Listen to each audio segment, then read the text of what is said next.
नमस्कार, बहुत स्वागत है आपका। मीन राशि 18 साल के बाद राहु का तूफान शुरू होने जा रहा है। वैसे तो राहु कुंभ राशि में विराजमान है, आपके 12वें घर में विदेश भाव में।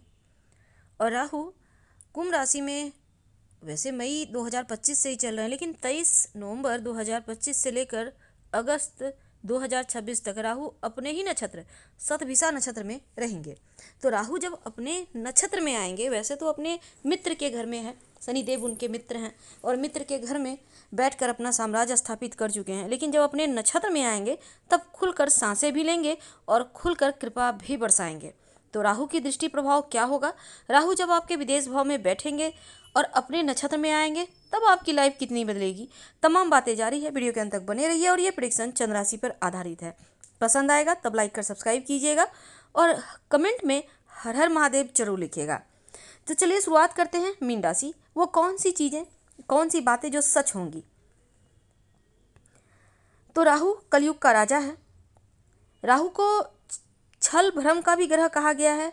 राहु तूफान है, मन की गति से चलने वाला, संचार का कारक। राहु जब देने पर आए तो छल से भी देता है, बल से भी देता है और आपके प्रयास से भी देता है। तो यानी सही गलत रास्ते नहीं देखता राहु, की कहाँ से देगा, बस देना है तो देना है।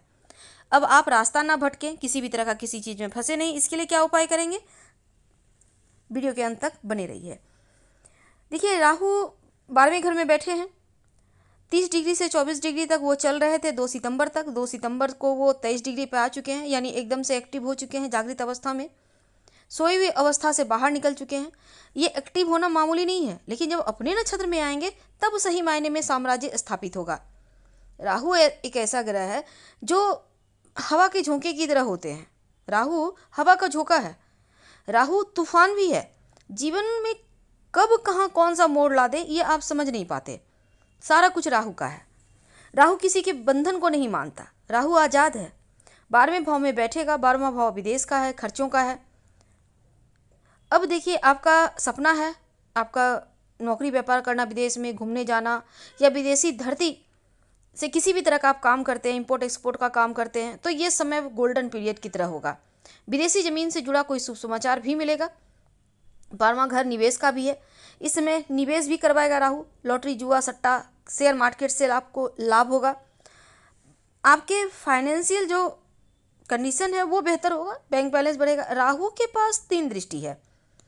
उनकी दृष्टि एकदम से सकारात्मक बदलाव लाएगा, उसके लिए आप तैयार रहिए। अब उनकी दृष्टि कहाँ कहाँ है, कौन से तूफान आएंगे और कितनी हद तक चीज़ें बदलेंगी, ये भी हम जानेंगे।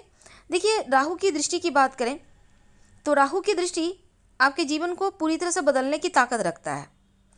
उनकी जो 5वीं दृष्टि है 4थे भाव पर, एक दृष्टि उनकी 6ठे भाव पर, एक अष्टम भाव पर पड़ेगी।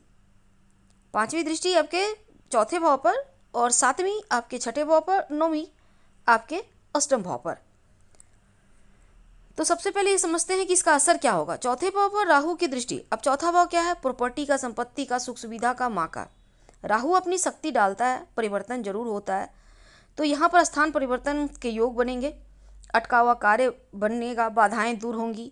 राहु आपके राह को आसान करेगा।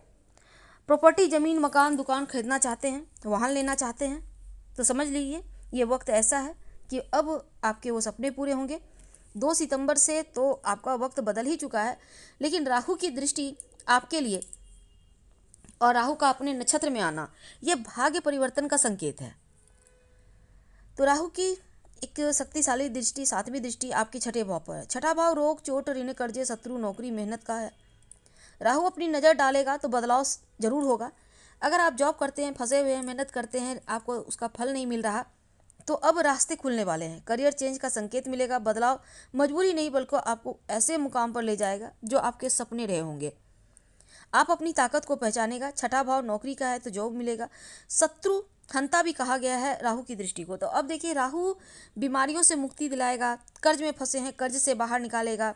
जीवन में कुछ छिपे हुए दुश्मन हैं, उनसे आपको बचाएगा। कोर्ट कचहरी मुकदमों में आपकी जीत होगी। तो ये चीज़ें तो होंगी और खासकर स्वास्थ्य के मामलों में आपको बड़ी राहत देता दिखेगा। अब यहाँ पर 6ठा भाव कर्ज का है तो कर्ज मुक्ति करेगा। कहीं पैसा फंसा हुआ है, रुका हुआ है, उससे बाहर निकालेगा। राहु के पास अमृत कलश है, तो अमृत कलश मतलब वो जो चाहेंगे वो आपको दे सकते हैं और पाने की इच्छा जागृत करेंगे, इच्छाओं को भड़काएंगे। आपको लगेगा कि बस चीज़ों को पाना है तो पाना है। तो राहु की जो एक दृष्टि है वो अष्टम भाव पर है। अब राहु जब आपके अष्टम भाव को देखेगा तो अष्टम भाव पर दृष्टि मतलब ये भाव है अनिश्चितताओं का, रुकावट का, बाधाओं का। जो उलझनें थी, मानसिक टेंशन थी, जो मुश्किलें थी, आप आगे नहीं बढ़ पा रहे थे, उनसे भी राहु आपको मुक्ति दिलाएगा। कह सकते हैं एक राहु आपको हाथ पकड़ के बाहर निकालेगा, सकारात्मक माहौल मिलेगा। अगर आप रिसर्च के क्षेत्र से जुड़े हैं, आपको लाभ देगा, तंत्र मंत्र की तरफ ले जाएगा। और सबसे खास कर अगर आप साइकोलॉजी या किसी भी तरह का पढ़ाई कर रहे हैं जो बहुत ज़्यादा गहन अध्ययन की तरफ ले जाता है, ऐसी चीज़ों में आपको सफलता देगा। चमत्कारिक तरीके से आप आगे बढ़ेंगे। और राहु की अष्टम दृष्टि का असर ये होगा, अष्टम भाव पर दृष्टि, कि समाधान निकालना आप सीख जाएंगे, समस्या आपको छू भी नहीं पाएगी। राहु आपको बार बार परिणाम भी देता है और बार बार सही रास्ते भी दिखाएगा। सकारात्मक आपको यहाँ पर तरीके से रिस्पॉन्स मिलेगा। अब राहु का माइनस क्या होगा? देखिए, राहु की सबसे बड़ी विशेषता है वो है तूफान की तरह भाग्योदय। लेकिन राहु का निगेटिव पॉइंट ये है कि वो भ्रम पैदा करता है, भय भी देता है। तो आपको भयभीत नहीं होना, भ्रमित नहीं होना। भयभीत और भ्रमित होने से बचने के लिए गायत्री मंत्र पढ़िएगा रोज दिन में 27 बार। न भयभीत होंगे, न भ्रमित होंगे और आपका ऑरा मजबूत हो जाएगा।